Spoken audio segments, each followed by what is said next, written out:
Work. Passionate. Inspiring. Fascinating. Premium. Community. Dynamic, informative, insightful, and interactive. The Business of Creating Institute was founded in order to offer the types of learnings that people normally wouldn't get outside of universities and colleges. Most people think of our industry as like this entire creative field, which it is. You know, you talk about the writers and the actors and so on. But with the Business of Creating Institute, it really looks at it as from a business perspective and actually looks at both sides, the creative side as well as the business side. We're very proud of the fact that we are able to get the top executives and top professionals to come in and voluntarily give this up-to-date information. We have financing, distribution, using influencers in your projects. We have how do you create that trailer and that lookbook and all of these materials so that you can go in empowered with all the correct information when you're having that meeting at the production company or at the studio. A big part of the Business of Creating is demystifying the process that people feel that they don't have access to. You know, very often people feel like Hollywood is, you have to know the right person. You have to be of a certain income group. You know, and here we create more of like a level playing field, you know, for everyone to be able to learn and come into the business and get their projects made. We want you to know exactly how to do things and to be able to network and do that professional development so that you can be successful.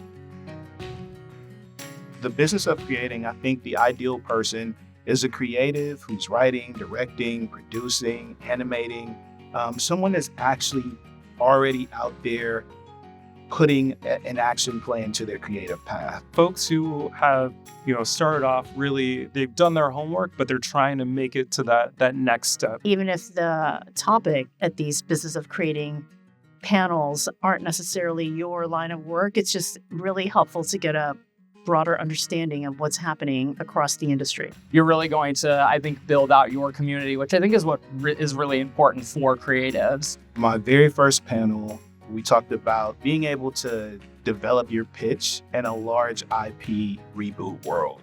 And it was an amazing conversation. I know for me, it's been quite a lot of meeting really great people in a kind of smaller setting that's really made some really strong connection. It reminds me a lot of the Renaissance, where it's not just, they talk about the Medicis. It wasn't just them patronizing all these experts in the fields, but it was also the cross-pollinization of these different disciplines. So I love seeing all these different creators be able to get a feel for all these different disciplines and pull that all together. These Business of Creating events are just, amazing. Educate, empower, succeed. That's our motto.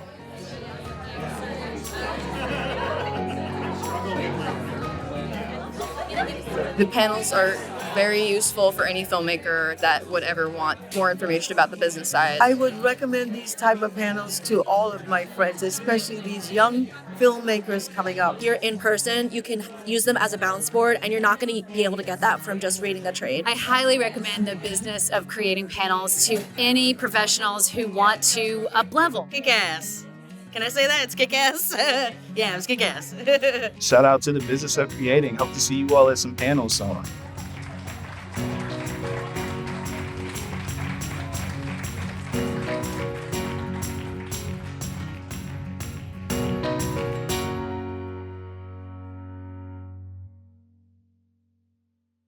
We're a nonprofit doing these panels, virtual panels, in-person panels. That's what we're all about. And we rely upon a lot of the volunteers and sponsors, thanks to them for helping us through this. And Mitch Bradford, him and his team were the ones that put that sizzle wheel together. And he's actually through Brand Your Story Online, and he helps companies turn their brand narratives into marketing campaigns. So he's definitely worth checking out if you're ever looking for anyone to help out with your videos and help market your films.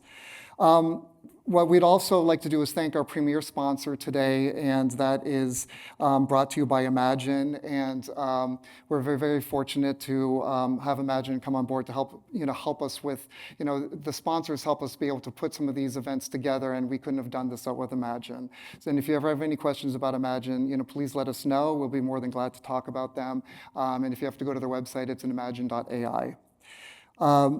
We also are very fortunate. This is the second time that we're actually hosting this here, the panels here, with this very esteemed school, LA Film School. And our last one was actually on publicity and PR, so we kind of do different type of topics. And I just want to do a quick shout out to Mike Miles, who's helping run the LA Film School. He rocks. Thank you so much for helping make this happen. And Mike was the one that kindly put us in touch with Angelia Shepard, who is Vice President of Career Development, and who you definitely have to get to meet. Welcome to our campus. I am going to be around all evening, so if you have any other questions about our institute, our school, or any of the services that we offer, I'm happy to meet with you after the event is over. Thank you so much, Michael and Jennifer, for doing your event here. We're honored that you chose us. Everybody have a great night, and I'll be around after the show. Thank you. Thank you, Angelia. And also, there's like for those who are watching on video, you do not even see the amazing team that's behind the scenes, everything from Daniel, Sierra, Samuel, Olive, Christy, Desmond, and I'm forgetting a bunch of others, but thank you for the entire team for helping out with all of this. You guys rock. There are two people we just want to do a quick shout out. One is Alan Dodgian from Adepic Pictures, who shared many of the creative examples on AI that we used when we were promoting this. And then Stefan Bugaj, who has been on previous panels of ours. You've probably seen him on a few of others. And he's been instrumental in crafting this panel together. So with that, we'd love to start the panel. And wanted to kind of, let's start clicking through. Just a quick overview is that it was really interesting putting this entire AI panel together, because it's obviously in the zeitgeist and people are talking about AI constantly. And some people are talking about it as do not talk about it. And the reason we're putting some of these slides together here is that whether we like it or not, AI is here to stay. I actually grew up in the internet boom and bust days and the dot-com days. And I remember people were saying, the internet's a fad. And then there was the dot-com, crash, and then they're saying, I told you so, and now we can't live without the internet. We saw that again with crypto and Web3 as well. They said, that's not gonna happen. It's still around here, right? And that's what we're seeing with AI, and it is growing. I mean, these numbers are just astronomical when you look at the market size of, this is just media and entertainment. This doesn't even talk about the entire amount that's going up there. The other thing too is we're not going to talk about whether AI is good or bad. That's not what this panel is about. It's here. We're going to just talk about how can we use this as a tool. And very often people don't like the word AI, so we'll say it's a productivity tool. If you look at this stat here at 43%, when people are when asked about what they want, they say they're looking at increased productivity. If you look at the blue one, others want to say it's saved costs. And the other thing too is that people are worried is it going to take over the world? I have no idea. That's for philosophers and sci-fi people to figure that part out, and we'll let them figure it out. But this one is really looking at the tool aspect of it. And the next one, just to give you some stats, when we saw the early ones on AI and media, I mean, they're thinking AI overall is going to be a $15 trillion, economy, in 2030. It's interesting too, is we all carry phones, we all carry devices, we all have stuff at home. 77% of them already have AI in it. When we look at it also, too, is the ubiquity of it. 58% of all companies are engaging in AI. And if you look at even the top 500, the Fortune 500, there it goes up to 95%. And then when you look even within the creative industry, 42% are now using AI to help out with everything from marketing, copy scripts, and so on. All right, my clicker. Just the last slide, 66% of the creatives already saying they're using AI. 75% of filmmakers, they understand it will be part of their roles.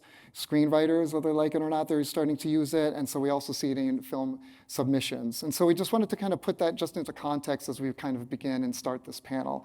And having said that, now we get to really begin. I'd like to introduce my dear friend and co-founder of the Business of Creating, Jennifer Mangan, who is a writer and producer who owns the independent production company, Beautiful Day Productions. Hey. And she's there all about focusing on material that uplifts and empowers women, through comedy and sci-fi. And she's right now working on a sci-fi fantasy TV show, Animal Magnetism, that's in development. After she graduated with distinction from UCLA Extension in business and management and entertainment, she co-founded and produced the Women in Film Mini Upfronts, which was about promoting female content creators via red carpet industry screenings of trailer sizzles for unproduced projects.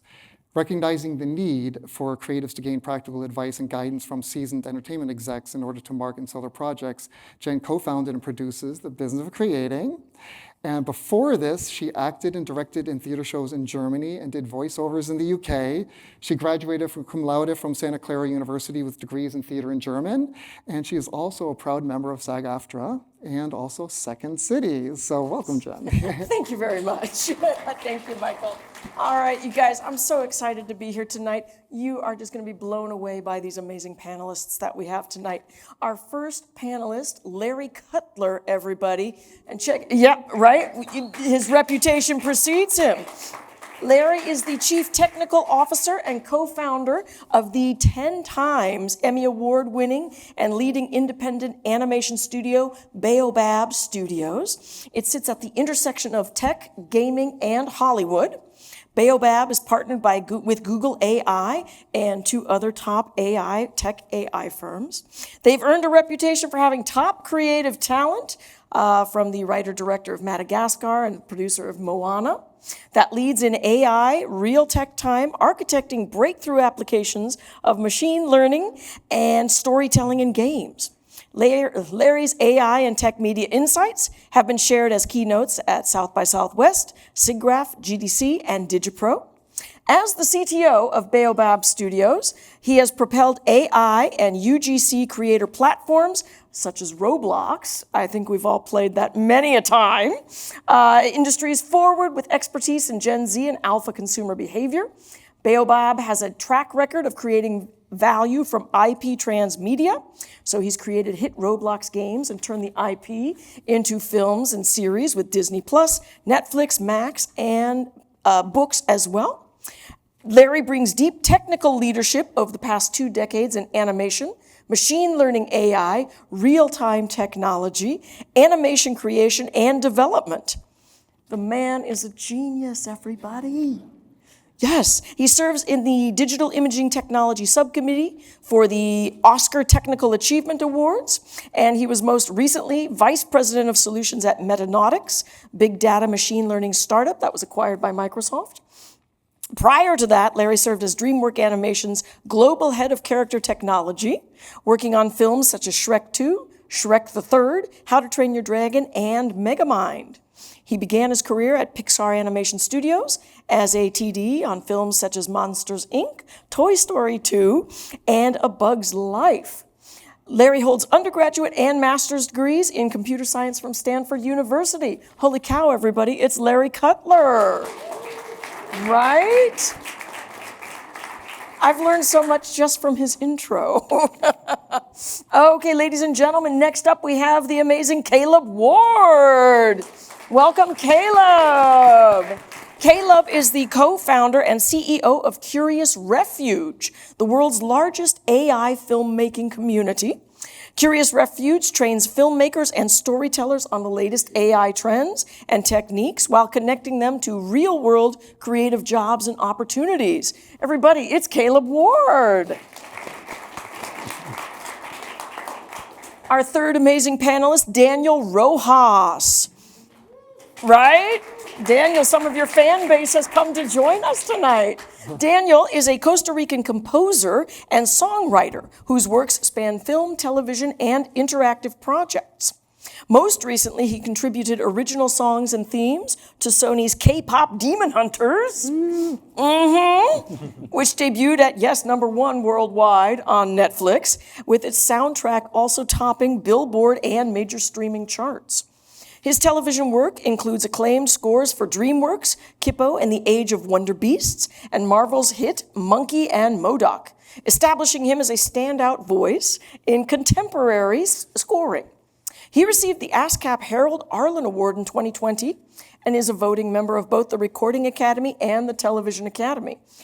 In addition to composing, Daniel is the co-founder of the tech startup Raffi, an all-in-one rehearsal and self-tape tool for actors. We're going to learn a lot about all of that tonight. Ladies and gentlemen, please welcome Daniel Rojas.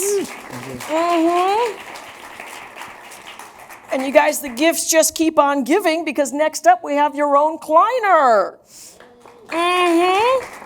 Yaron has over 15 years of experience, everybody, in SMB operation and product leadership across tech and creative sectors, with a focus on usability design. He is the co-founder of Imagine AI, which we're going to be learning a lot about tonight. Fabulous tools, you guys have been playing around with them. So prior to founding Imagine, Yaron served as the chief operating officer at KEMA, a behavioral consultant company led by Duke University Chair of Psychology and Behavioral Economics, and as the director of operations at Kolu, one of the first blockchain companies in the ecosystem.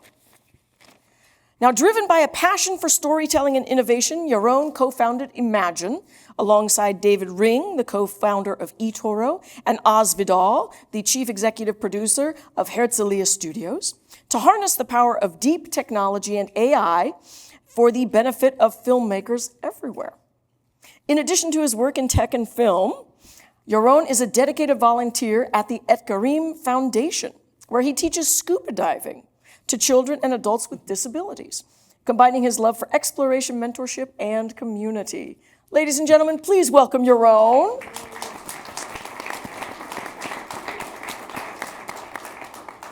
And ladies and gentlemen, it's my partner in crime. Again. Come on up, it's Michael Fisk. I get to hold the clicker. Yeah, we like him to come and have that clicker, everybody. So Michael is, of course, the co-founder of the Business of Creating Institute. He is also the founder of Pangram Entertainment, which focuses on global film and television products, especially with stories in the crossroads between countries, languages, and cultures. In addition, he is also the co-founder of Interstellar Entertainment.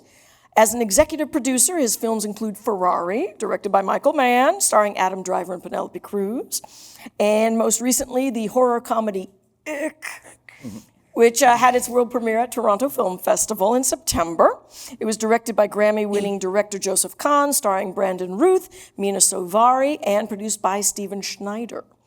Now, before doing all of this amazing stuff, Michael was a senior executive in the entertainment industry, having spearheaded over 500 marketing campaigns for studios like Sony Pictures, Lionsgate, NBC Universal, Warner Brothers, and MGM Amazon. Ladies and gentlemen, please welcome my co-partner, Michael Fisk. Thank you. I know. I can't wait for the networking afterwards with these guys, right? Okay, you guys, let's dive in here. We're looking at AI. So we have our overview. How are we using AI professionally? How has it benefited you? What's the difference between utilitarian AI and generative AI? I like that because we all just think, well, AI is AI. No, different categories. Why don't we start with that, actually? What's the difference, utilitarian versus generative? Who's got that one? Tell me, Daniel. Yeah, sure. Well, I mean, there's many different types, and it's AI is so young that it's difficult to put everything in buckets. But utilitarian is usually referred to types of AI that are tools that are helping something specific, just making a process faster or a logistic problem get to a solution quicker. And generative AI is what we're all very familiar with these days. Tools like Sora, or in music you have Suno and Udio, which kind of train on existing data. And that's the area that currently is a little more contentious because of IP rights, authorship, and all of that. Okay, so our utilitarian, that, like you're saying, was kind of like Waze and stuff on our phones. Correct, and that kind of exactly. So it's been around for much longer too. So things like Waze or Google Maps have been using that type of AI for predictive behaviors, but it can also be anything from a automatic spelling check or subtitles, anything that is a process that doesn't necessarily become creative. That's kind of referred to as utilitarian. Okay, great. I love it that we've made that clarification because, of course, we're going to be diving a little bit more into the creative aspects of it, obviously, tonight. And so then all of these, I'm like, I want to know the answers to everything. So yeah, obviously you guys, this is your, bread and butter. How are you using it professionally? How has this changed what you're doing? How has it benefited you? And we're going to also talk about what are some of the pitfalls to look out for, and how does that work in with the traditional workflow, or are you like, yeah, no, that's done. I'm going straight AI. What's the scoop? What's the scoop? Larry, tell me more. All right. Well, it's interesting. We've been using generative AI over the last 3 or 4 years since some of the early Midjourney and DALL-E image models came out, and it started out, I think, much more traditionally. How can we actually take the workflows that we have for animation that we've built up over the last 20, 25 years and improve them? And so what really happened is our Chief Creative Officer, Eric Darnell, he's always been at that intersection of how do we use technology, first in CG animation and then in real-time animation when we started our company. And so he immediately was the first person who was actually like putting images into his pitches, because early on in our development pitches, we typically don't have artists on that early on. And so Eric would always be like searching for reference materials, but all of a sudden, because he's a writer, he could very, very nicely create what's in his head. And then when the video models came on, he started being like, hey, I used to make short films. That's how actually I got noticed.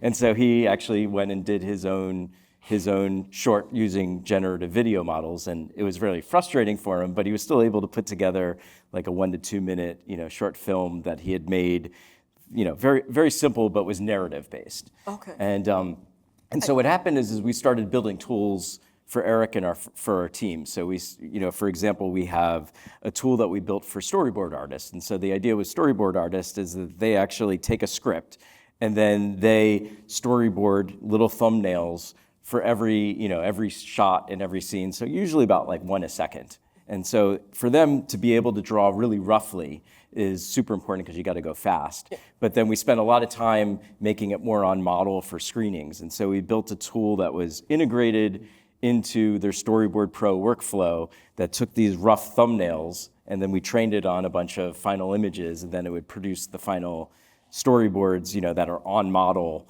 but in the right pose. And so that's an example where we're actually taking an existing workflow. We're not messing with it, but we're actually just helping the artist out so that they can spend more time on the creative part and less time on the getting it so that it's ready for a screening. Okay. But more recently, the tools have gotten good enough that it's really made us rethink, what if we were making, a series or a movie or, a short that were completely done with generative models. Yeah. And so that's what we've been focused on internally with our engineering team and, with our artist of how do we fundamentally rethink this? And I think that is probably where things are going to be most interesting is that we've really have these entrenched workflows that are 25 years old, and this is a great opportunity for us to think more fundamentally about how we can actually use these tools and sort of break down some of the pain points that we have. Wow. And we do have a slide of resources later, you guys, so if we're mentioning things that you're like, I have no idea, how do you spell that, what? Yes. No worries. Take notes now. You can take pictures of some of the stuff later. Don't worry about that. We got you.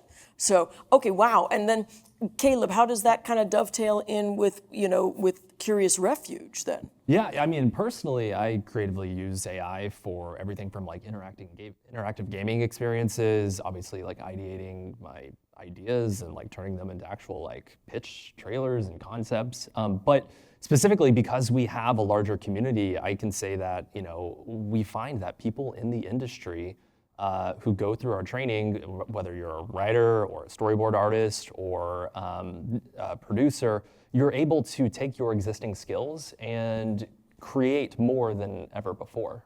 We've had like incredible stories of somebody who was a year and a half ago a dental hygienist who went through our program, and now she's a full-time filmmaker. She's working as like a consultant at like major companies, working on film projects. She had her work in Times Square last week, which is like really cool. And I think it really just helps to amplify the creative fire that's already there. And so if you are a creative person and very passionate, I think that you can use AI tools to really get what's in your head onto the screen. That's great, because I know traditionally you're going to have to go out and find that trailer editor. You're going to have to go find that storyboard artist. And not that you don't want to be, building up your team that way, but I always find it so great if you already have some tools at your disposal, so then you can be speaking that same language. Maybe it's Yiddish, I don't know. But so, Yaron, how then is Imagine working in with that? Because I got to play around a little bit with one of the demo programs. So cool and not at all stressful. But so when we're looking at doing like the storyboarding and the different aspects of the production part of it, how can you tell us a little bit more about Imagine then and how that dovetails in with what we've been talking about? So I'm also very connected to what Larry said about trying to integrate the AI tools or agent into the existing workflow.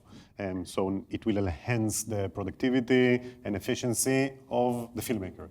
So we integrated different various models. Imagine aggregate about 20 different models today in different workflow, from text models, sound models, image model, and video model. First of all, we start by integrating different agents into the physical workflow. So for example, you upload the script, it will break it down automatically, including synopsis and element search. For casting area, it will create character briefs and description to share with the agency.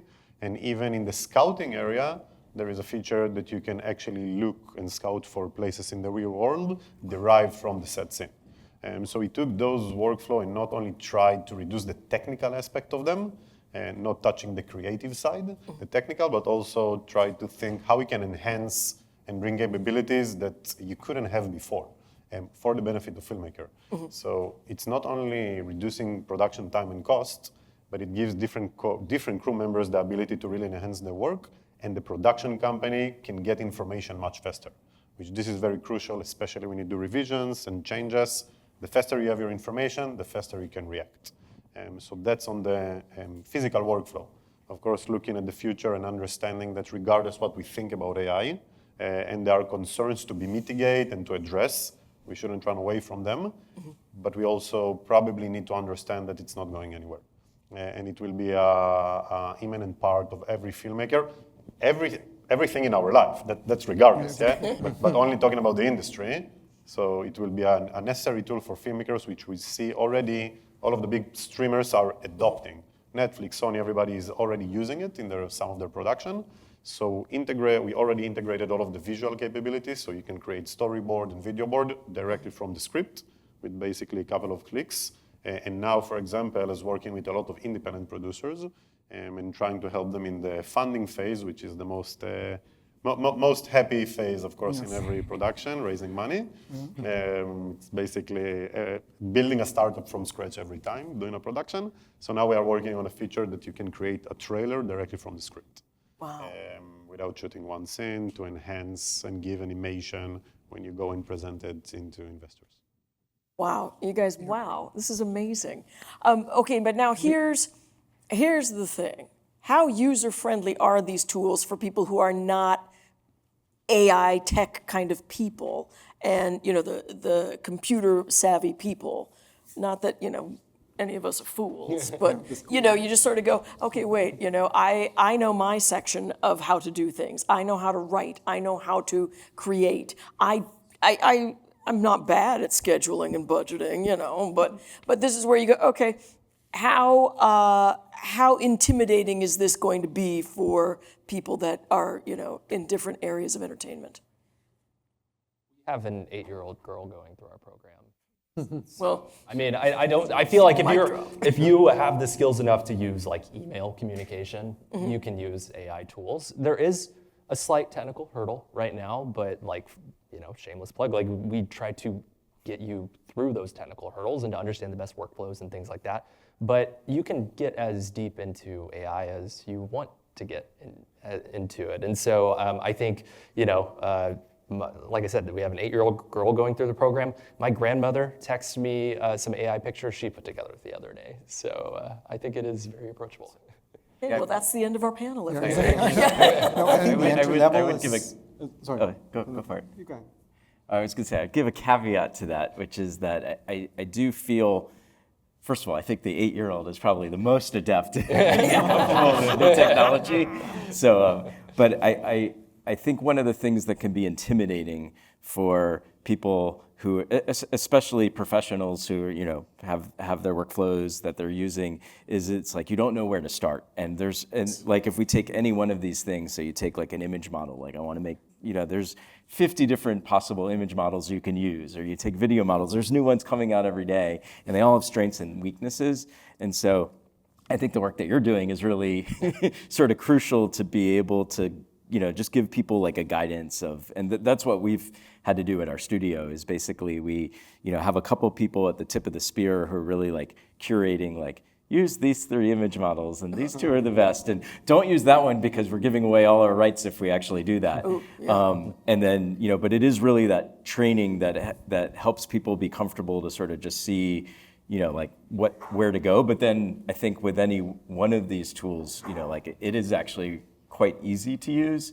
And, you know, depending on which model you're using, which thing, I think one of the hardest things is that right now, because there's not like one thing that does everything perfectly, you end up with artists with like 20 different tabs for each thing, and they're not integrated. And that's what artists really are missing, is that pipeline built on top of it, so that, you know, like if I'm creating a scene, that first of all, I have to like deal with the voice recording, and you know, and then I have to deal with creating the images for the first frame and last frame, and then from that I create the video, and those right now are all different, you know, like different tabs on your Chrome browser that you're putting on, and then it becomes very hard to actually bring all that together, or God forbid, actually have to like go and remember which version of each thing you use to have the, you know, like the. You're gonna, no, but to that point too. So and you're starting to see those tools come up, but I think that's the other piece, is once you're working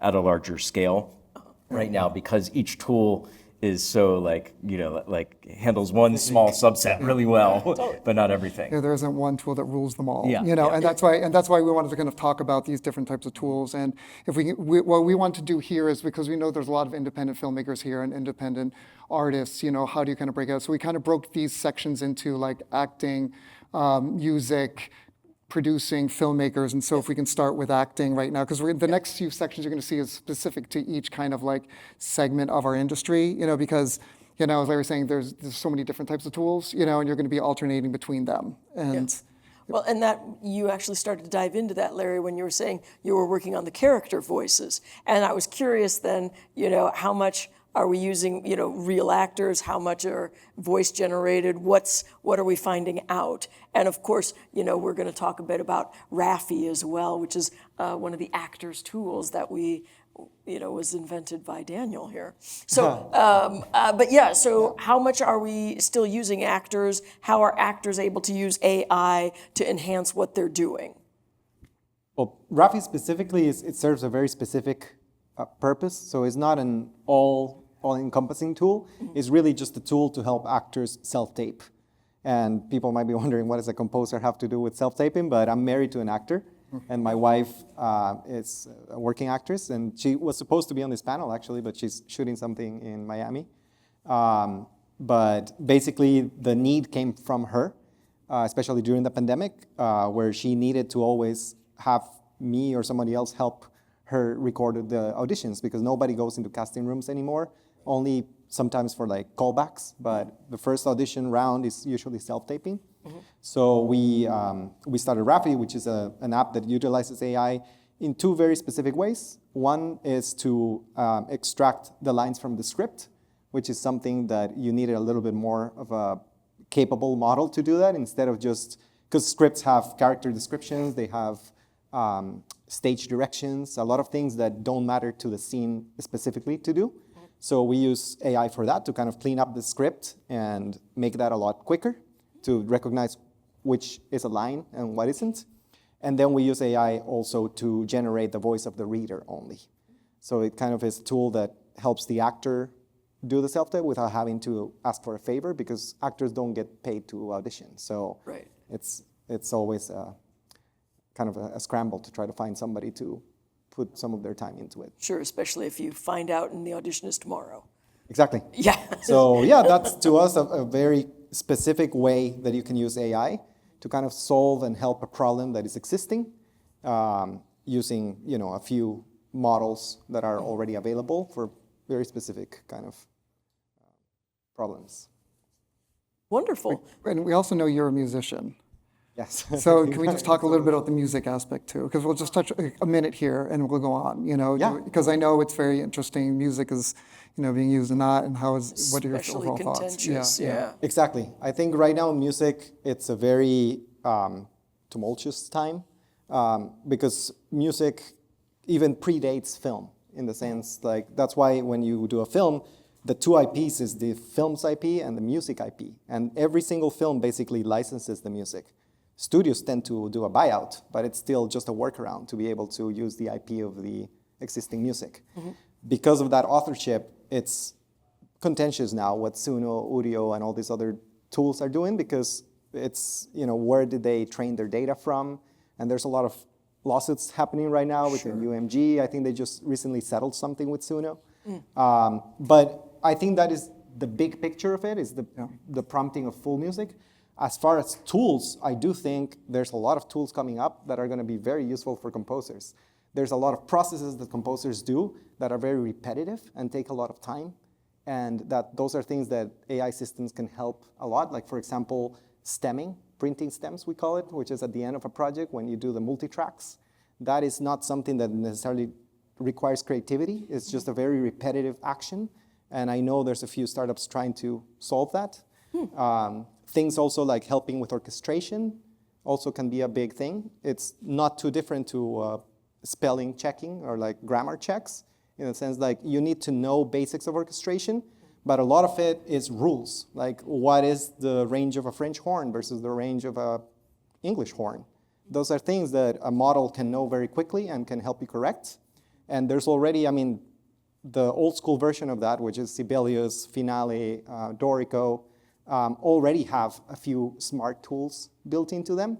But I think that's something that is definitely going to be moving quicker, that is going to allow composers to go from a sketch to paper much quicker in many ways.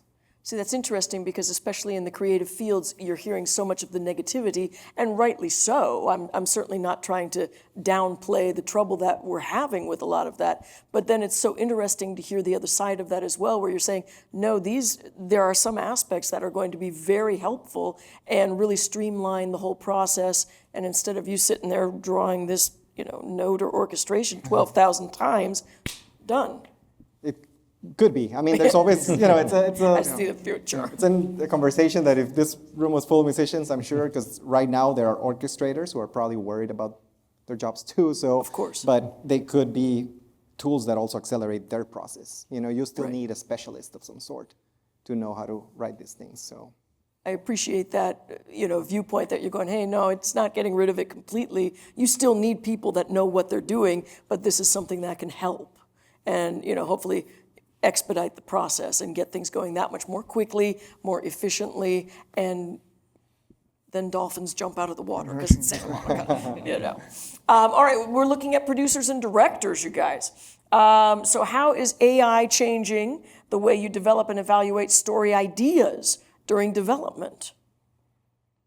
Okay, here we go. We've got, guys, take a picture of this if you want. This is like all the This is a bunch stuff of our that's involved in resources. it. It's just crazy. Okay, this is amazing, all this stuff. This is only part of the models integrated Imagen. As Larry said, one of the biggest problems is now that you have so many tools and so many models, it requires to move between each one of them.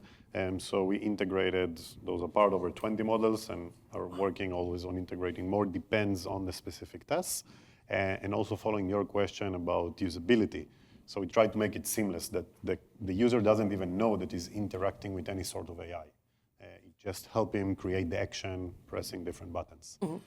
So for example, today in the pre-production or even ideation part, director and producers and DB are using Imagen to create storyboard, to do pre-visualization of sets. But also we have a feature, for example, for automatic shortlist and script coverage. So they're using those features to get insight and analysis of their script in basically a click of a button. Over here, what we can see is an example of the breakdown, the board. Everything here was generated from uploading a script. You upload the script, it broke it down into the scenes, identifying, as Daniel said, all of the information inside, whether it's the set, character, director instructions, and dialogue, which you can open a scene and see all of them. Right, so the script is that little box in the upper left. So that's the script, and then it takes it into exactly. the, yeah. Exactly. This is an open scene, so you can say the script, for example, and then it does automatic synopsis, all of the different departments. It suggests elements directly from the script, and you control everything. It was very crucial for us to create a technology that the filmmakers control and oversight, and not vice versa. So every automation feature is being presented to you to approve, change, edit, or ignore completely. It's very crucial both for the workflow and also for the accuracy of the work. Yeah. Here is an example of the scouting feature we did. Basically, it reads the set scenes that are connected to the location. You can search everywhere. We were asked to build this feature not from Scouter actually, but from producers. They wanted it for two main aspects. One, as you know, everybody is trying to save money in our industry, so you always push back the position, the crew member, as much as you can. The Scouter will come later, or the location manager. So they wanted the ability to create a bank of options, whether it's for inspiration or a pool to work together with the Scouter. You're not limited. You can search country, state, street, everywhere in the world. And we had a production that was shot in Japan and used Imagen to find an underground sake bar in Kyoto. It gave them 3 options. One of them they actually took. And that's touched the second point, co-production. Especially in co-production, when usually you need to get a fixer. They will show you what they have in their disposal. It might be good, it might not be good, but we want to give the producer and the production the ability to scout regardless of depending in anyone. But you still need a scouter, a location manager to go and close and check that everything is fine. But we can really assist in creating a bank of options to you to check even before thinking about it. Where this also helps too is like particularly when, as filmmakers, you're always being told, like you look at the tax incentives across countries or across states, and very often, like all of a sudden you find out that you're not able to get it in certain states, you have to flip it over to the next one. And it's like, oh my gosh, if you have to try to rescout every single thing, you need at least some help there. Yeah. That's amazing. Okay, here we have some examples here of AI. Yeah, so I can speak to this. And whether we can show the second one. Okay. We can play. Do you want to do that? Like just maybe the second one. If Sierra, can we play just the? We'll do the second one more behind the scenes. It kind of sets it up for maybe like a minute, just to give a flavor of it. Is that okay?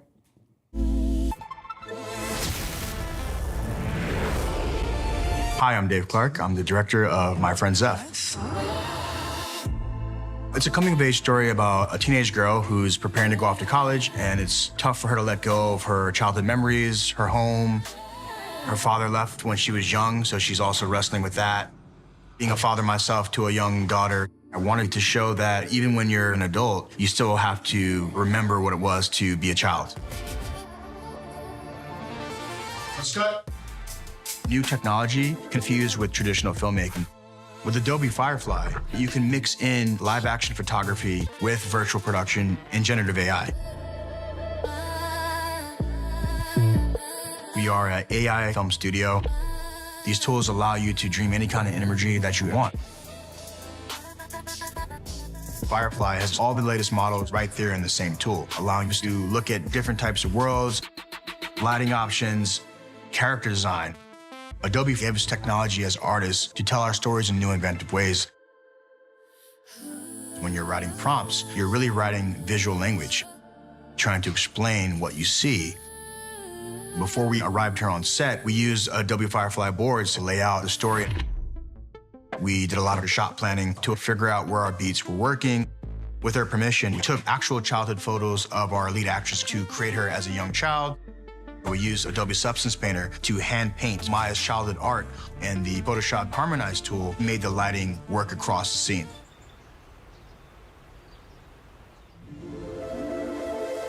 The filmmaking process still takes human ingenuity, it takes artistry, it takes craft. We are on set at this wonderful location, capturing the live action component of our story. Yeah, let's go back to that. Yeah, there's more, but we can. Yeah. Totally fine. So just a quick bit about that. So at Curious Refuge, we were acquired at the beginning of this year by a studio called Promise. And Dave Clark, who's a good friend, is one of the co-founders of that studio. And what we've really learned is, when it comes to great AI projects, it's all about hybrid workflows, working together with traditional techniques along with this brand new technology, and you can pull off some really cool things. That project had volume stage production, visual effects that utilized AI, along with a lot of the pre-production concepts that we talk about there.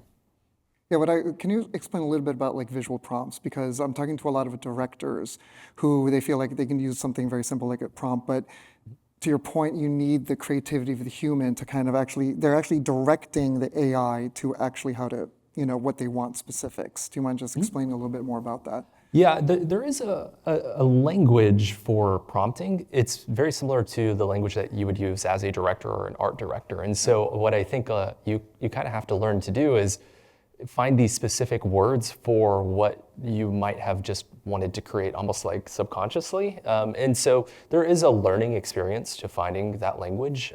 But I do think that once you learn how to do some prompting, learning different mediums and different styles and things like that, and then work with a lot of the functionalities that are in really fantastic online aggregators, you're able to take what was in your head and finally. It feels like they're like the directors they are directing, like they're directing the AI. Like literally they're like actually taking it from their head and directing it to see how it will pop out. Wait. Sorry. Oh, please go ahead. Oh, no, go on. Well, one last thing. Dave was on set generating with AI to communicate to the other members of the crew, which I thought was pretty cool.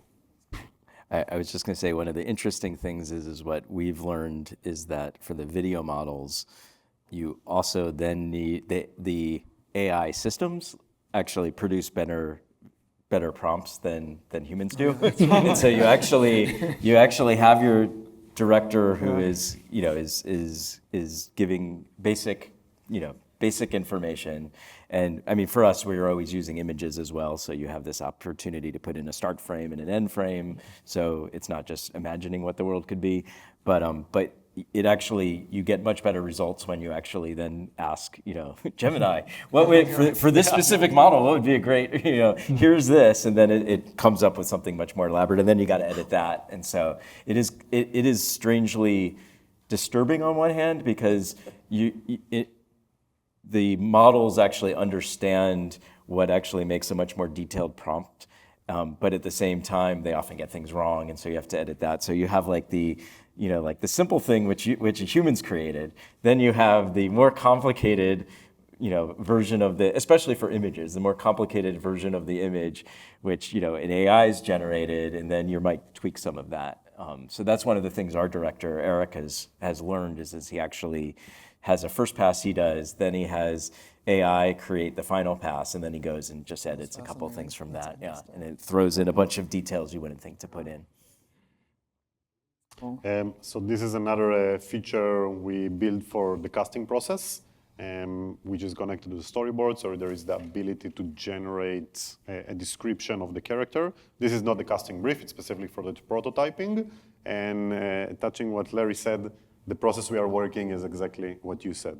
We take the information, and behind there are agents that are taking what you wrote and creating a prompt that is suitable to a specific model. And then we can tweak it before generating. Yeah, I was going to say, I think that the thing we learned is that it's really important to not hide that. No, we present it to the user like, here's what, because it'll be like, why does it have this feature where there's like a red door in the house? And it's because like the AI added that in as something, I just couldn't have enough of that. So exactly right. And you can see here at the bottom that can be open, and then you can see the entire prompt that was generated by different agents. You can change it, you can adjust it, and then you can create, whether it's a storyboard for scene. This is images of set location, for example. And as better the resolution of the model is increased, generative AI will be a replacement, for example, to Unreal Engine, which today the main tool to create, let's talk about the Mandalorian, for example, or any kind of virtual production today. And we do believe that this will be an alternative. The difference is that today Real Engine is very expensive, and you need to be very proficient in how to operate it. generative AI, especially using with tools like Imagine and other that help create the prompt, you can do it without any VFX experience. Part of the trailer feature we are working on. We've touched on some of this. We're talking about how much do you use to create the animation. You've been discussing that, amazing.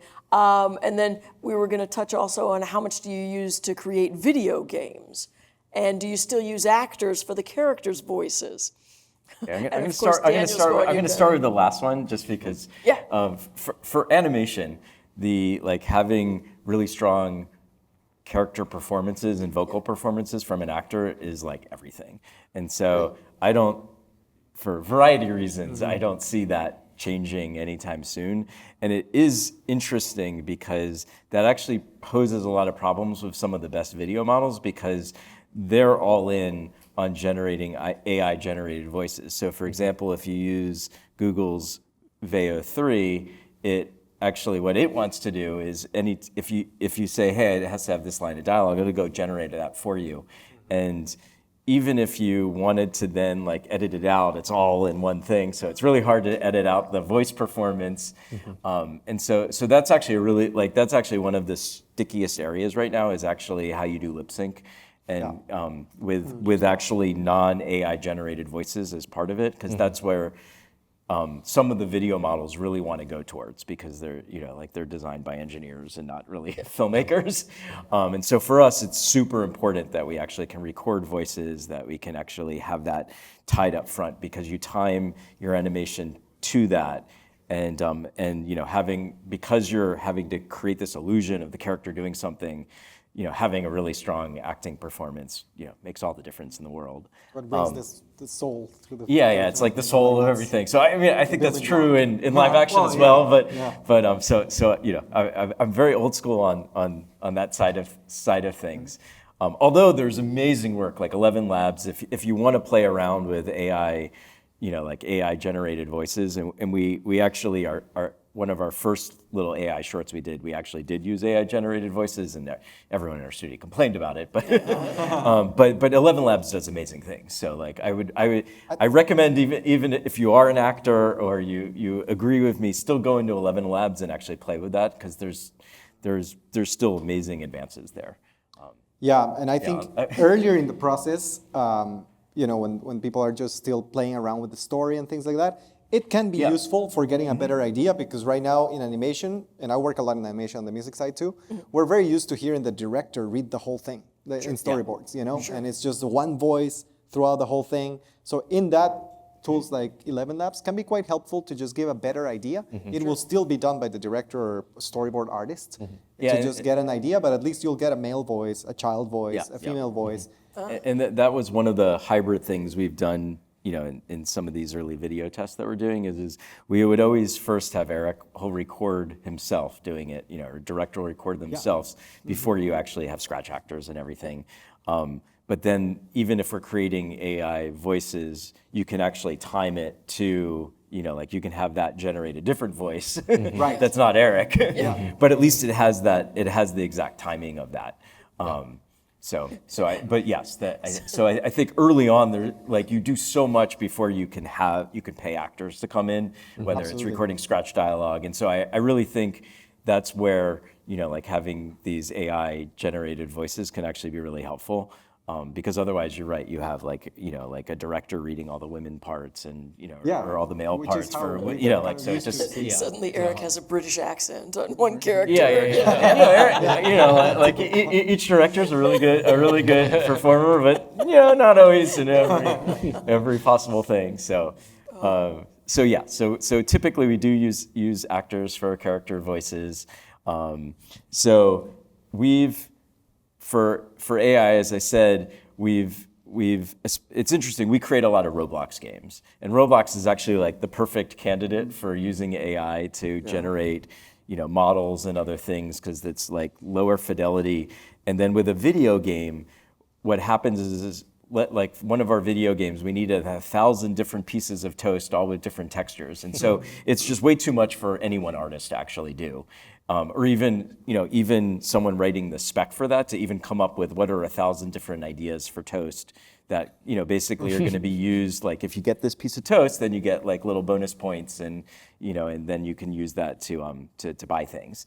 And so that's where, we built an AI, like a system to actually generate, 1,000 different or 10,000 different ideas and 10,000 pieces of toast, and then you basically have a big spotting section where you're like, I don't like that one, I don't like that one, and that's how you call down. So I think there's a lot of places in video games that are actually really well aligned because it's often interactive, so you actually need to be generating things on the fly, or there's just a volume that's just much greater, and it's less handcrafted in the same way. And that's certainly the true of the Roblox.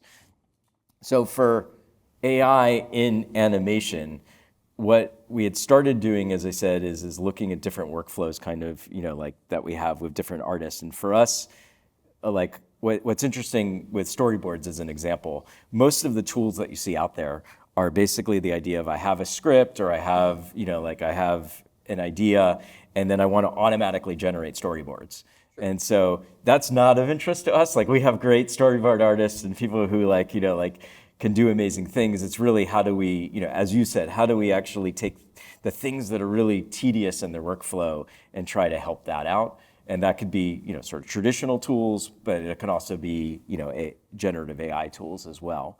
But then we, once we started using the video models, we were like, instead of having these like animation programs and spending time building rigs, like can we actually just soup to nuts do everything with a video model? And for us, I think what's different from a lot of what's being done is it tends to be, like it's great for commercials or for, or for, music videos or things where you're really cutting between different things. But we're trying to be like, okay, can we have like a character that we see through things that has comedy and, like the stuff that we would typically care about. And so I do have just in the interest of time, we've been creating a set of internal shorts that we have we call these the Nathan Cat videos, which is like you can't go wrong with cat videos. Yeah. So we love cat videos. We actually have a cat animation project with Disney called InnerCat. So we love cat stuff. And so that project is like, what if all the cat videos that you powered the internet and the memes were all not created by humans, but created by cats. And so there's the band of cats that actually, upload they shoot videos themselves, upload them on the internet, and then they get likes and they get money, and then they buy caviar and smoke salmon and live the life of luxury, except they have to work together, which cats hate to do. So that's our, nothing to do with this, but we. But you already have 2 likes. We have a love of cats, and so the idea for these videos is in every video there's this cat who somehow gets out of the house and then goes on an adventure. And in this one the adventure is taking place in his mind. So this is the second part of it where his owner gives him a little mouse toy and he plays with it and gets rips it apart, and then he falls asleep, which is this is the second half of it. So you can play that. But to be clear, the thing, well actually I'll play it and then we can talk about it. Sweet.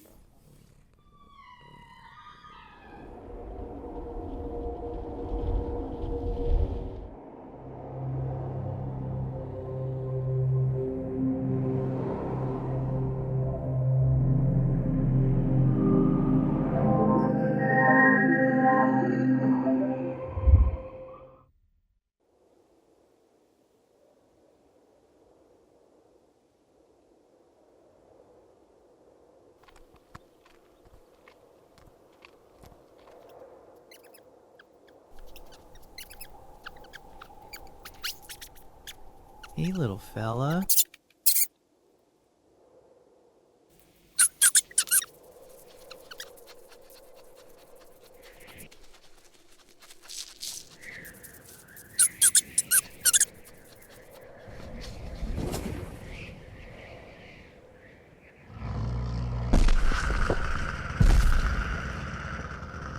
What the...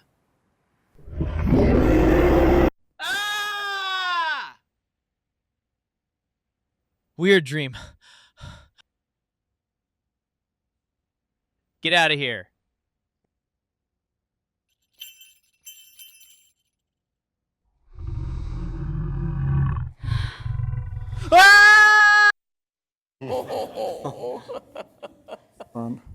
So first of all, I should say that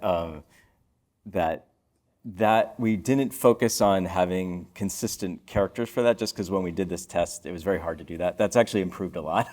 So you might see like the cat kind of change from shot to shot, but this was really just one director who kind of wrote things and a VFX soup who basically did all the scenes and then go back and forth with the director.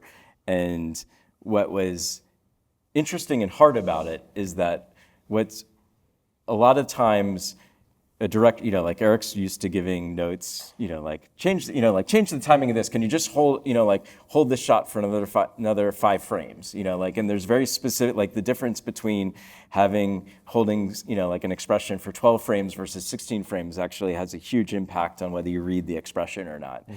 And those types of things are actually in animation programs, some of those are really easy to do. Other things are really difficult to do. And so it's like a different set of things are hard and easy to do with a video model. Like some of the things, because you're always like rolling the dice and then doing the whole thing again, like if he's like, everything's perfect, but if you could just add, if you could just tweak the smile a little bit in the last frame, and then like, you have to do the whole thing again, and then it changes. And so there definitely is that editing of going from like a first pass to actually refining is, I think, one of the things that's really hard with these image models and video models. And some of them are getting like Nano Banana on the image model side is more of an image editing model. So you basically like you compose an image with it, and then you're like, can you nudge that a little bit to the left and put a hat on him, and it'll go do that, and it doesn't change the rest of the image, which is pretty remarkable. But those are the types of things that, like as you go from a first pass to a refining pass, you actually want to lock down as much as you can. And so we're still kind of like figuring that out of, how to do that. And then obviously the other part is that we like to direct things.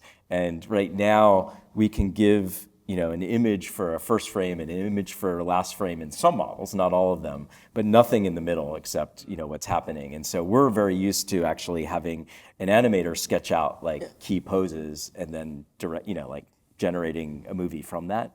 And so those are the types of things we would like to see, having more art directability into things. But still this kind of, like there's, like it captures some sense of the character performances, and at the same time, other things would be really hard to do with just 2 people. Without like the video models are pretty amazing. In terms of giving you like the sets coming to life and paying homage to films. It does a really great job of that. It was fabulous, absolutely. It's amazing what you can do. Yeah. And I like, again, how you were emphasizing, hey, there's only so much the AI models can do. We still need our storyboard artists. We still need our director. We still need our people. Yeah, and I think that's what we're looking towards, is where we can have more of that artistic input that directs what the video model generates, so that like we can have more control over it, because we're all about having as much control over things as possible. But there's ways to go there. But I think lots of smart people are working on that. Yeah. Or that's our hope. There we go. I love it. Okay, AI for writers, you guys. So we're looking at. I love that we have a couple of different programs already listed there. So we're using Claude from Anthropic. ChatGPT, Pseudowrite. What do we know about these programs? What do we like about them? What do we run away from? Oh. They're all pretty amazing to just like level set. Yeah, they're amazing and then also deeply uncreative at the same Yes. time, right? So it's like, I think if you're a talented screenwriter and you're used to picking and choosing, for the story exactly what beats you're trying to get to, and you need a little, like a mini writing room for yourself and somebody to bounce ideas off of, these tools are fantastic. If you want a scene to be written, it's going to do a terrible job. It's going to be pretty bad. So I think it's really up to you to have a foundation in screenwriting and storytelling, and then to run to these tools. We actually are just launching an AI screenwriting course at Curious Refuge to teach people the foundations of where the place is for these tools in the process. Because I think the misconception is, oh, you type in a prompt, you get a script, and it's like, no, it's so bad. Not a good one. One of the things that makes, so these language models are, really good at, they've read all the books and read all the screenplays, and they're really good reasoning agents, at this point. But they often don't have any knowledge of the project you're working on. But if you actually train it on the project you're working on, or you train it on like the way I write and like my sensibility, then they could become really pretty good. And so I think it's if you're trying to, as you said, first of all, like do the creativity for you, and don't give it any context, then you're gonna kind of get what you would expect. Yeah, you train it on. It's like you still have to write it, but you train it. Yeah. Like your voice, like the way you write, is different than I would write. But if you can train it in my voice, then it helps create it. So I know writers who have basically like fed in all of their writing materials that they've done, and then it's actually like it's when you're interacting with it, it's actually like giving things back that are in your voice, which is pretty cool. And I've seen on the coding side, because this isn't about coding, but I know people have done the same thing where they basically like feed in, here are all the programs I've written, and then it always gives you things in the style of that. But I think it's also what can be powerful, especially when you start having like interactive experiences, is you could actually take all the materials you have and then, train the AI to really be the voice of a character. And then whether that is to help you write a screen, like write alternate dialogue, or if you're actually in an interactive experience where you actually need the character to respond based on what you're saying, it's doing in that voice. And we've been pleasantly surprised about how like on character you can get. So I do think the idea of being able to have like a writer's assistant or a writer's room that is, sort of giving you alternative lines, when you're stuck, I think there's a lot of potential for that without it being like, like you're still the one in control of the screenplay that you're writing. It's just giving you a lot of help along the way. Well, it sounds good. Sign me up, right? All right, let's jump. Thank you guys. This is like my brain is filling up. I'm so glad I put like sponges in my brain to just soak it all in, you guys. Okay, marketers. So building our decks, creating social media content. Yeah, no, I mean, for these next few slides, we're just going to go. We have a few things we wanted to kind of talk about AI in the different fields, and one of them we definitely want to talk a little about marketing, because marketing is using quite heavily, right? Just because you're always pitching, particularly when it comes down to also even social media, because you're trying to create you're given certain assets, and then you have to convert it into multiple different versions, whether it's TikTok and Instagram and Facebook and you name it. And this is where it comes in handy, because it's drudgery. I mean, it's kind of like, planting seeds and farming. You're just like, oh my gosh, you wish you had a machine to be able to help with that. And so it's able to convert hundreds, if not thousands, of different pieces of content, on the social media side that fits within what you need to get done. When it comes down to, it's so funny, we work in this wonderful visual industry. And it's amazing how many people have a hard time visualizing it, especially on paper and words. And you have to kind of paint this picture. And so when it comes down to marketing and ideas, you almost have to show specifically to people, to execs, to filmmakers, whatever it might be, to investors, particularly investors. When you're pitching to them, you're figuring out okay, this is what it will look like. And that's where AI comes in, because particularly if you're looking at, we were talking about a little bit about the, with getting materials for investors and so on. Yeah, and it's like you're trying to get it. you have to almost like show, not tell at times. And when you're just, as independent filmmakers and creators, you don't have the entire swath of like studios, department heads, right? It's you and maybe a couple of others, right? And so this is where it comes in handy, being able to take your vision, put it into some visual format, and be able to put it into the decks to be able to hopefully raise the money for investments, and then being able to change the decks constantly, because if you ever get the chance, you have to meet my friend Michael Esser. He's sitting here as well, and we've had to do multiple decks to different people, and creating them and changing them. It makes it a lot easier when you're using AI. But that's what we could do an entire topic on, just figuring out like marketing wise. We just have a few more minutes before we get into like Q&A, but if we can get through these next ones, might have answered some of these. Yeah, we've already pretty much talked about this, which is why I love just having these great discussions. It's not just, only staying on our bullet points. But yeah, so how much do they do themselves? How much do we still need to do ourselves? I feel we've really covered that multiple times in the best of ways. And we've talked about them being pretty user-friendly. So, and yeah, I think we've covered how are the tools helpful. I think we did well on this slide, you guys. Yeah. Okay. We've talked about some of the pitfalls. Do we have anything else we wanted to add, or hey, watch out for this? A couple of notes. One, there is a term called hallucinations. Hallucination in generative model, where it just invent something out of thin air and it sell it like it's reality, and then you tell it it's not a reality, and it's like, I apologize, you're perfectly right. So those models have a really, really strong, I want to say desire, but it's more programming, of course, to fulfill a request. To fulfill a request. And sometimes to a degree that they just lie and invent. So you really need, of course, to check this. It's improving. Every model, you see an improvement, but still there's those hallucinations. Also false positive, it identifies something that it shouldn't have identified, and you need to always overlook.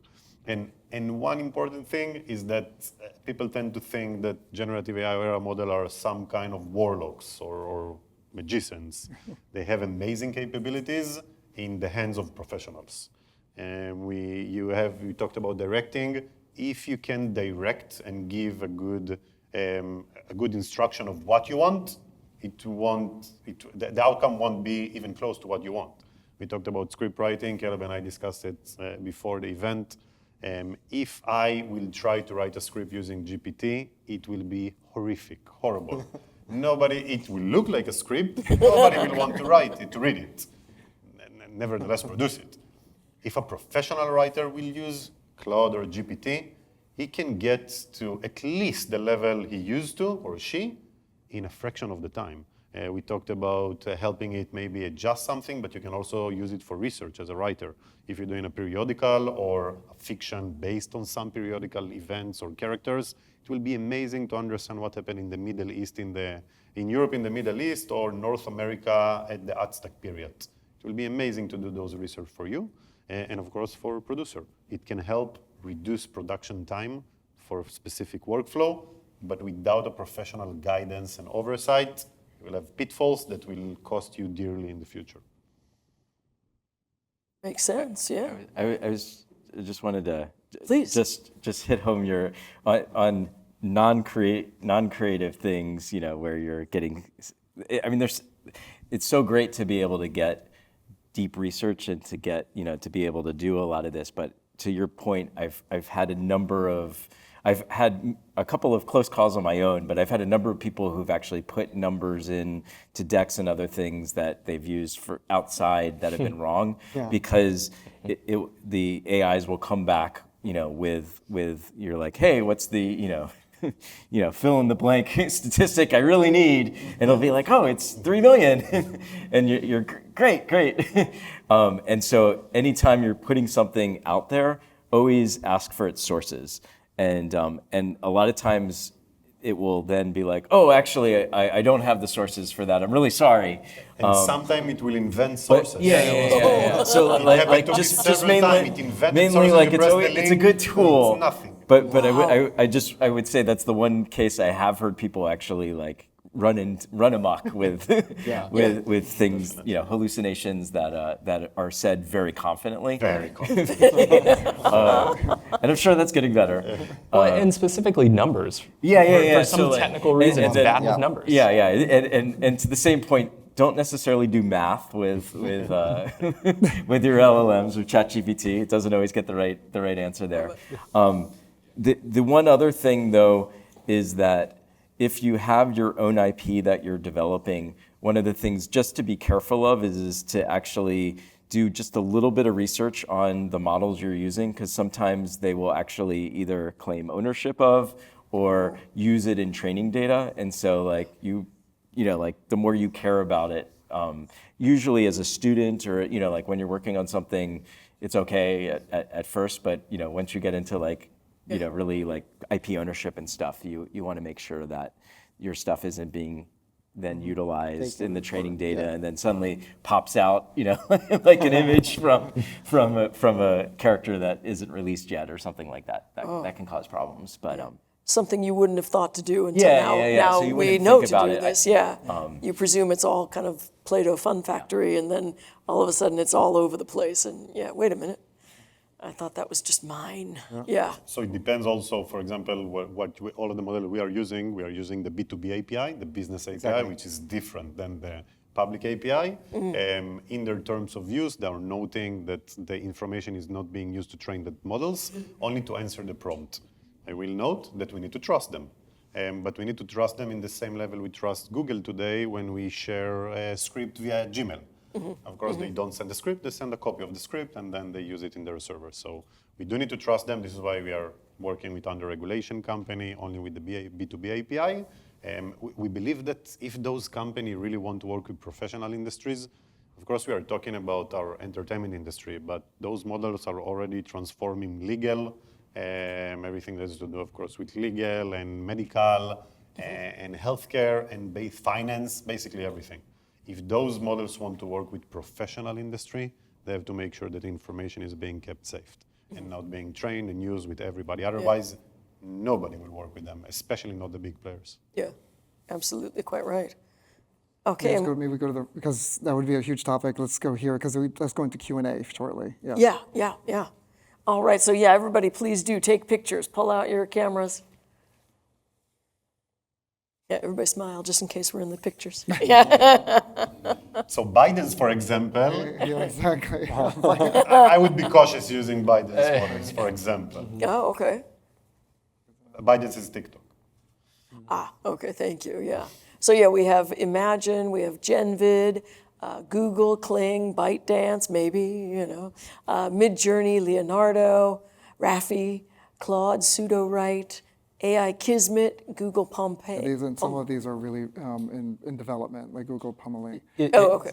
These are very, sorry. And Curious Refuge, of course. So if you Google like best AI filmmaking tools, we have a page where we go in and rate all of these tools, like based on how practical it is for the filmmaking process. So feel free to do that as well if you want. Awesome, thank you. You guys, we're getting soup to nuts for all these wonderful resources here, aren't we? All right, so ladies and gentlemen, let's open it up for Q&A. If you have a question, give it a hand raise. Do we have a microphone or speak loudly? We have some in person, and then I think, Sierra, you'll let us know if there's any. Please. Oh, okay. Hi, I have limited knowledge and awareness on how AI has replicated images from artists and creators and even I don't know about screenwriting and storyboarding, but I'm curious about everyone's experience if they've seen that with storyboarding, writing, animating, and I guess for more independent creators, how they might protect themselves from that, if you think there's anything to protect. Because I know that you mentioned why would we work with these companies if they weren't going to keep our content safe, and I'm also curious about copyright things, like how you mentioned how certain companies will copyright or take, not copyright, but reuse those things in their company, I guess. So yeah, that's it. Sorry. I can try. I think there's a couple of different things that people that there's there's questions about. So the first one is how these models are actually trained. And so the models are typically have been, like these large language models have been trained on a wide range of materials and books and other things. And so there's a question of whether these creators are owed any money from these models. And in some cases, companies have actually, they've actually paid for for what they've trained on. In other cases, they haven't. So there's also, like that they actually did this without owning the copy of the books. And so that's actually making its way through the courts right now. And there's been a couple of early decisions on that. And so that ultimately, I'm not a lawyer, but I think where this is, where the early decisions are is it's being deemed fair use, which is basically saying this is so novel and different from the original use case that these models are allowed, you're allowed to do that, even though it's built on the materials from all these books and all these other sources, because it's like a different use case and it's very novel. I'm super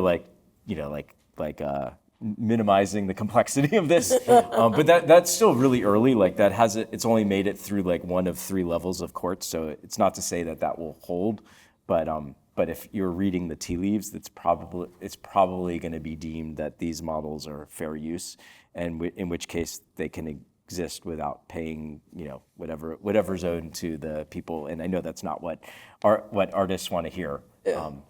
But that's like one area, is just the training part of it. The second part, as you said, there's a whole thing about copyright, where if copyright is all about it being something that's invented by people, and like giving creative protection for. And so once something is being generated not by people but by a computer, then the copyright comes into question.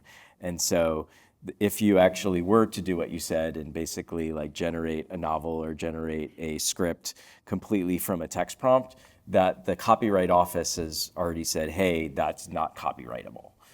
Of course, the person was then immediately fired by President Trump the next day and then reinstated. So there's obviously a whole political aspect to this as well.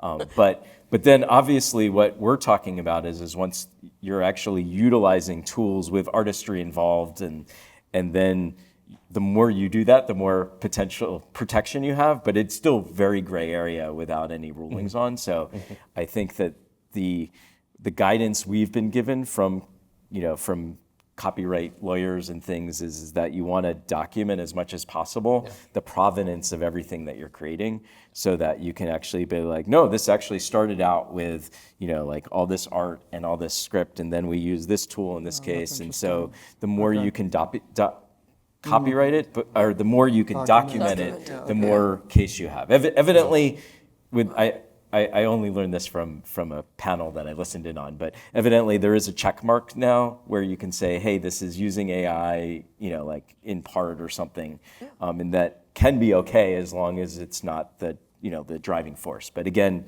that's also gray area. And then I think the third thing is the output. So if I actually go and generate a Marvel clip based off of Marvel characters that looks exactly like those characters, then that is copyright infringement on the original source material. And so with these generative video models or image models, it actually makes it very easy potentially to actually generate like complete ripoffs of and so that's the third area of the outputs of that, is that at what point is that copyright infringement on original source material. Does that answer? Yeah. Okay, do we have any other? Excuse me. One note just on that. You can feed the outputs that you do get from AI, whether it is video or images, back into the AI to identify the copyright infringement. Yes. That can be present, So which can a be great helpful test, actually. Yeah. It's fascinating, all the things that you can do with this. Yeah. Because the concern for me is less like that I might have Iron Man in the shot, but like some sort of background character from some film I've never seen before that would be present. Fair enough. Suddenly you're in trouble and you don't even know why. That's no fun. Yes. If I want to upload my scripts, either for the writer's room purpose or to get images for a deck to be generated, like from select scenes, things like that, to be presentable. How is there a list where I can know, okay, these tools, you know that if you upload your IP here, it's protected? Yeah, I think the best resource, so Adobe Max just happened a couple weeks ago, and they're like all in on like, copyright protections, and they're really good when you're in Firefly of like saying, these image models are like clear, or these models are a little more gray.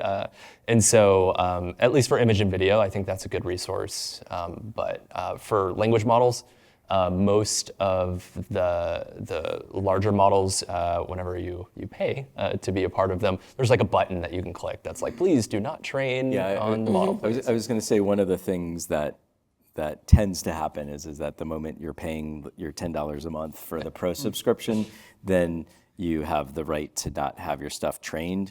And then other, like Google, for example, if you use Gemini as part of like a pro subscription or whatever, they will also indemnify you if anything comes up that they're being sued. So they're not guaranteeing that their models are safe. You have access to the lawyers. But if they get sued, you will not be sued for using their models. So for what that's worth. Yeah. At the back there, we have a question. Hi, yes, I just purchased GPT not too long ago, and I didn't see it on the list, but I wanted to experiment with possibly uploading a script there. I had talked to other people, and they said they had before, and they got great results. I didn't pay for it this time yet, but I was thinking about it. I didn't know if since it's not on the list, should I just go with one of the newer ones that you guys... But we just, ChatGPT, so when you say the list, you mean up to what we listed? I think we didn't put it there because it's so ubiquitous. Everyone knows about it. That's why we didn't put it there. So it's not that we're against it. It's because I think everyone uses it. Have the results been as good as the other options that you have? Of course, GPT has different models. The most advanced, they just released the 5.1. So I have different models, but definitely GPT and Claude will be the most advanced text model today, or language model today, which you can use for various tasks. And my other if part of the you do question... pay for it, they do offer the option to click that. So, again, you have to trust them, but there is the option, if you pay, you can opt out of training with any of your data. And We've my also other found question, Gemini to be comparable as well. In many things, yes. Would that also with fashion, so I have like some sketches of my own and images of my own that I've taken and designs that I've created myself, and I've uploaded them to AI, the Chat GPT specifically, and I've gotten back good results from that on that end. Do I have to worry about any like trademark? I have my LLC, I have my business registration. Would I have to worry about anything being taken with that training process? No, as long as you check off the check marks, you're totally fine. Like you don't need to worry about these things too much, actually. If you're using the free versions, then nothing is free. So that's the thing. If you're using the free versions, there is a chance some of that could be taken. It's kind of in there. Yeah, it's kind of like a needle in the haystack. And I think one of the big concerns is how easy it is, like with the ChatGPT at the enterprise level. It's like there's a little button to go between your business profile and your personal profile. If you work for a company that has thousands of employees, it just takes one person accidentally having their personal profile, and then all this IP's in there. So I think there's real concerns, and it's very tricky, I think, right now to keep your data safe. But I would say, especially like as an individual, just trying all this stuff out, like. We're pointing out things that you'd be concerned about, like in a professional company when you're thinking about like what happens when my artist is using some. But I think for experimenting with these things, I would not be super worried about this. Like with your stuff, I do think the more you're doing things professionally, then it's worth paying the $10 to actually like have peace of mind that they're not training on your data. Training a system based on your writing. And I'm sure we could talk about imagery, the same thing, based on your illustrations. How do you go about doing that? Is it you're submitting a bunch of documents you've written, or is it you're telling it, write this way? Well, you're talking about like, if you wanted to, To be in your style. To be in your style, yeah. Writers that I've talked to, if you're talking about writing or even part of artists, I've had a writer who's written his journals since high school and just uploaded every single thing, so they kind of understand like just the way it's thinking. So they upload a lot of, they need some historic precedent to understand your style, and it could be stuff that you've published publicly or even privately, just to get an understanding of it. But you can upload documents that are read in as context, which is pretty amazing because they have this really large, context window, and so you don't need to actually like what's called fine tuning, where you're training the weights of the model, or you're extending the weights of the model for a lot of the writing things. I think once you get into the image side of things, if you really are trying to train an image model to understand the nuances of, let's say, a character in hundreds of poses, that's where you might need to fine tune a model, which gets tricky because the best models are actually not open source models, they're closed models, so you can't fine tune them. So, but even those, a lot of times you can pass in a bunch of images, and so you can get very far without having to do anything exotic, just by passing in images or passing in a PDF or what have you, and it surprisingly works well. I've been in the AI for some years now. I'm a student here at LA Film School, the Entertainment Business Program. I found ChatGPT to be just all it in my world. I've taken a lot of my schoolwork to train my ChatGPT on how Hollywood work, and it's been amazing. I'm starting up my own AI production. It's called AIM Lab. I've done some presentations and stuff for classes here and whatnot, but I had no idea this community existed. Like, I talk to people about AI, and it's like Terminator, or the world's about to be destroyed, with a lot of people here in the industry. How do I get to be a part of this community? Where do I find you guys to come through? And Can I answer that question? Thanks for the softball. So you planted up. Thank you. Yeah. We have students in 172 countries, and we throw meetups and events all around the world. So if you search like AI film events, there's everything from just people in bars getting together to talk to like. That is just online. Like if you just type in AI film events, like we should pop up.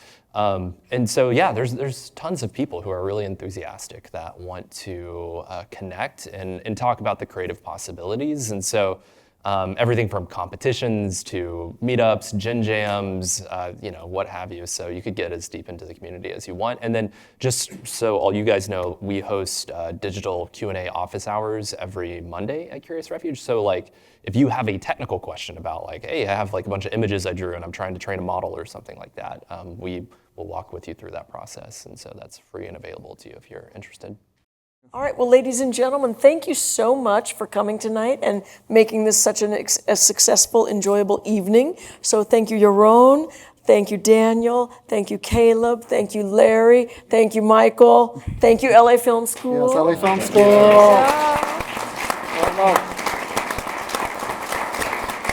Yes.